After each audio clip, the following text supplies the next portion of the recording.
Hi hello ನಮಸ್ಕಾರ. MLP ಹುಡುಗ YouTube ಚಾನಲ್ಗೆ ಸ್ವಾಗತ ಸುಸ್ವಾಗತ. ಇವತ್ತಿನ ಕ್ಲಾಸ್ನಲ್ಲಿ unit number 1 firm work and problems and industrial economics. ಇದರೊಳಗೆ ಉದ್ಯಮ ಸಂಸ್ಥೆಯ ಉದ್ದೇಶಗಳು, ಧ್ಯೇಯೋದ್ದೇಶಗಳು, ಒಬ್ಜೆಕ್ಟಿವ್ ಆಫ್ ದ ಫಾರ್ಮ್ ಸಂಸ್ಥೆಗಳು. ಉದ್ಯಮ ಸಂಸ್ಥೆ ಎಂದರೆ ಯಾವುದೇ ಒಂದು ನಿರ್ದಿಷ್ಟ ವಸ್ತುವನ್ನು ಉತ್ಪಾದಿಸುವ ಕಾರ್ಖಾನೆ ಎಂದರ್ಥ. ಇದು ಕೈಗಾರಿಕೆಯ ಒಂದು ಭಾಗ ಆದಾಯವನ್ನು ಗರಿಷ್ಠೀಕರಣ ಮಾಡುವುದೇ ಇದರ ಮೂಲವಾಗಿದೆ. ಉದ್ಯಮ ಸಂಸ್ಥೆಯ ಮುಖ್ಯ ಉದ್ದೇಶವೇನೆಂದರೆ ಲಾಭದ ಗರಿಷ್ಠೀಕರಣ. ಲಾಭದ ಗರಿಷ್ಠೀಕರಣ ಅಂದರೆ ಆದಾಯವನ್ನು ಗರಿಷ್ಠೀಕರಣಗೊಳಿಸುವುದು ಉದ್ಯಮ ಸಂಸ್ಥೆಗಳ ಮುಖ್ಯ ಉದ್ದೇಶವಾಗಿರುತ್ತದೆ. ಹೆಚ್ಚಿನ ಆದಾಯ ಗಳಿಕೆಯ ಮುಖ್ಯವಾಗಿರುತ್ತದೆ. ತದನಂತರ ವಸ್ತುಗಳ ಕಡಿಮೆ ವೆಚ್ಚದಲ್ಲಿ ಉತ್ಪಾದಿಸುವುದು, ಅಧಿಕ ಬೆಲೆಯಲ್ಲಿ ವಸ್ತುಗಳನ್ನು ಮಾರಾಟ ಮಾಡಿ ಅಧಿಕ ಲಾಭವನ್ನು ಗಳಿಸುವುದು. ತದನಂತರ ಸೆಕೆಂಡ್ ಪಾಯಿಂಟ್ ಯಾವುದಂದ್ರೆ ಮಾರಾಟದ ಗರಿಷ್ಠೀಕರಣ.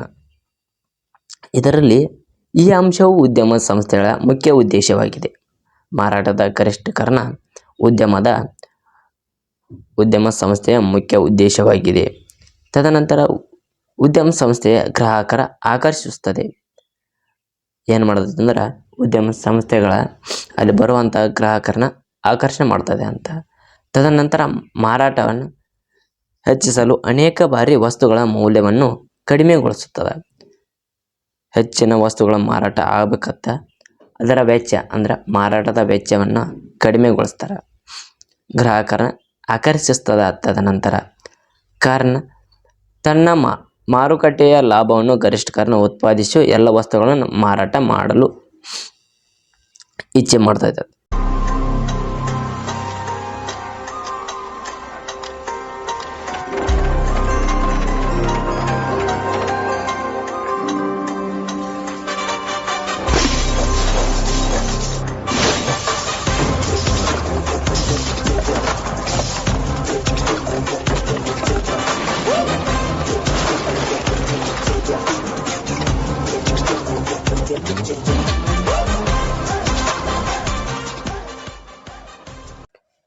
ಮಾರಾಟ ಮಾಡಲು ಮಾರಾಟ ಗರಿಷ್ಠೀಕರಣ ಎಂದು ಕರೆಯುತ್ತಾರೆ.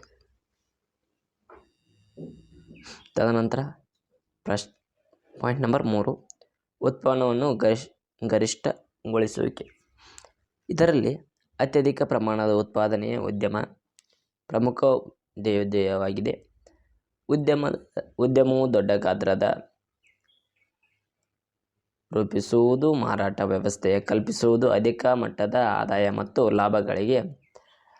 ಲಾಭಗಳನ್ನು ಮಾಡುವುದು, ನಷ್ಟ ಪ್ರಮಾಣವನ್ನು ಕಡಿಮೆಗೊಳಿಸುವುದು ಉತ್ಪನ್ನವನ್ನು ಗರಿಷ್ಠಗೊಳಿಸುವಿಕೆ ನಿಯಮವಾಗಿದೆ.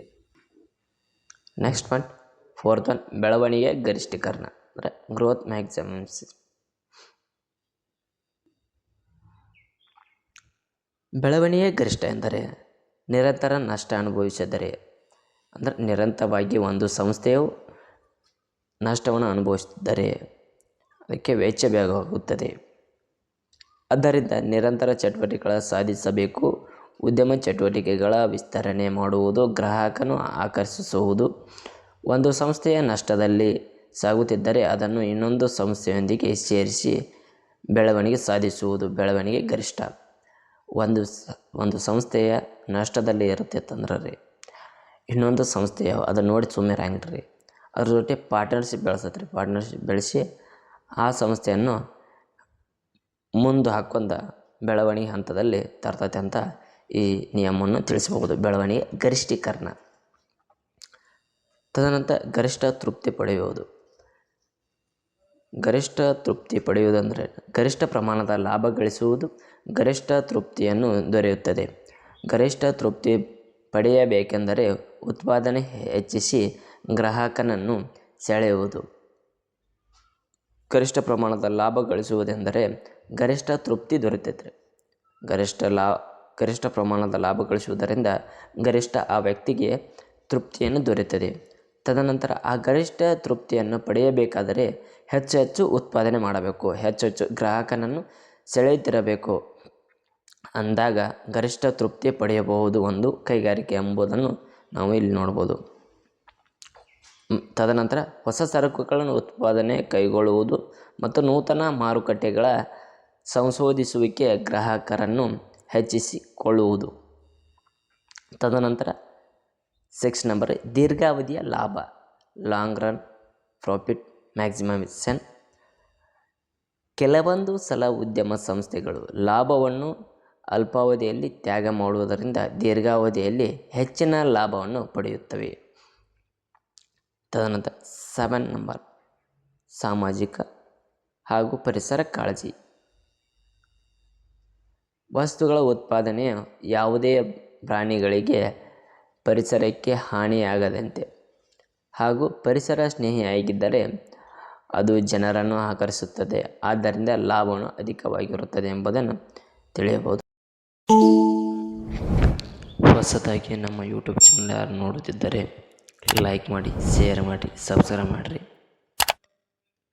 ಲೈಕ್ ಮಾಡಿರಿ, ಬಾಜುವರ ಗಂಟೆಯನ್ನು ಕ್ಲಿಕ್ ಮಾಡಿರಿ. ನಾವು ಹಾಕುವ ನೋಟಿಫಿಕೇಷನ್ ನಿಮಗೆ ಬಂದ ತಲುಪ್ತೈತ್ರಿ.